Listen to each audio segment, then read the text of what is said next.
want to make the mistake of watch this, raising children with amnesia. Passover, families gather and they tell the story of their liberating history. O-M to the G. Families gather. This before the kids get to school. Because if you think the only education your kids get is at school, then you failing your kids. School is supposed to do what school is supposed to do. But if you don't give some education to your kids before they get to school, you're setting your kids up for failure. So watch. They tell the story of Passover. You missing your I gave you so many shouts. Passover was when, oh my God, Passover was when the next day they came out of their homes still here because they were covered with the blood of the Lamb. Oh my God. I'm trying not to shout, but I'm real close to it right now because I've discovered something, and that is when you're covered with the blood of the Lamb, you have a still here testimony. In that there were folk who you went to school with, folk who you used to sleep with, folk who you used to party with, and they in jail, they on drugs, they dead, but you still here. It ain't because you better than them.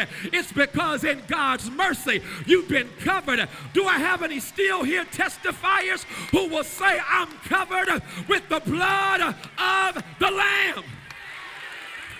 I'm covered with the blood of the Lamb.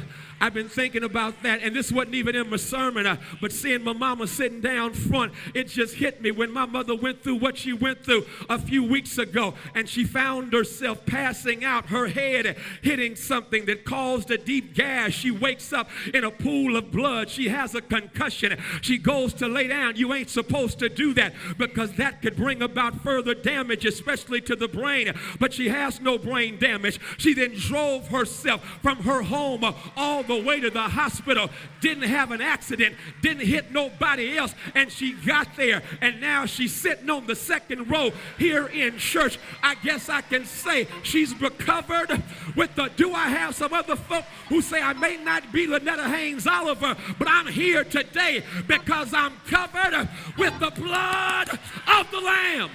I'm covered. So here it is. The Passover was what ushered in their liberation. And so they were set free because Pharaoh said, I can't deal with your God. And they were set free. And so here they are coming to Jerusalem to celebrate liberation and getting oppressed. You missed the oxymoronic oppression. They're coming to Jerusalem to celebrate liberation and getting oppressed. Oh my God. Okay, I'm just going to have to preach this by myself because this thing has got good to me. They come here to get oppressed, and Jesus says, oh no, not on my watch. I'm going to engage in prophetic protest. And that's what God is calling for us to do in the 21st century. And recognize that everything you enjoy is because somebody engaged in prophetic protest. Everything that you have right now is because somebody took a stand when you were sitting down. When you think about our history, I like how Nikki Giovanni put it. Nikki Giovanni said, we came here protesting. We mutinied on ships. And after we got here, we engaged in acts of sabotage during slavery. We escaped on the Underground Railroad. We came here protesting. And even after that, after slavery was over, we kept on protesting as we sat in, we prayed in, we marched in, because that's our history. I guess y'all don't know that. I got to give you something. We came here protesting because on those slave ships, they would say, and before I be a slave, I'll be buried in my grave. slave, go home to my God and be free. And many jumped over the edge of the ship because they weren't going into slavery. We came here protesting, and when we got here, we kept on protesting as we refused to hold on to those shackles or let them hold on to us, and we escaped to freedom up north through the Underground Railroad. And even after that, Ida B. Wells, after slavery was over, decided to keep the fight going, and she fought lynching. And when they tried to throw her off of a train, she kicked and fought until they had to push her off the train.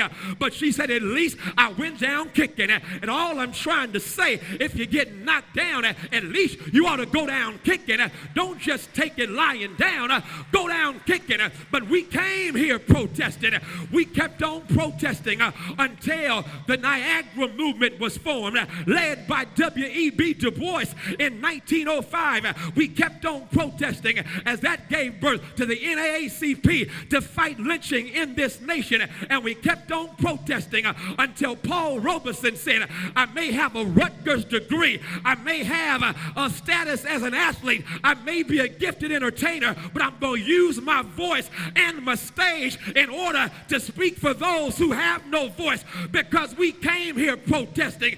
A. Philip Randolph in 1941 threatened Roosevelt by saying, if you keep on with this discrimination, we're going to march on Washington. And we came here protesting, and we kept on protesting through Martin King Jr., Medgar Evers, Fannie Lou Hamer, Ella Baker. We came here protesting. And all I'm trying to say, if you want to make sure the next generation has it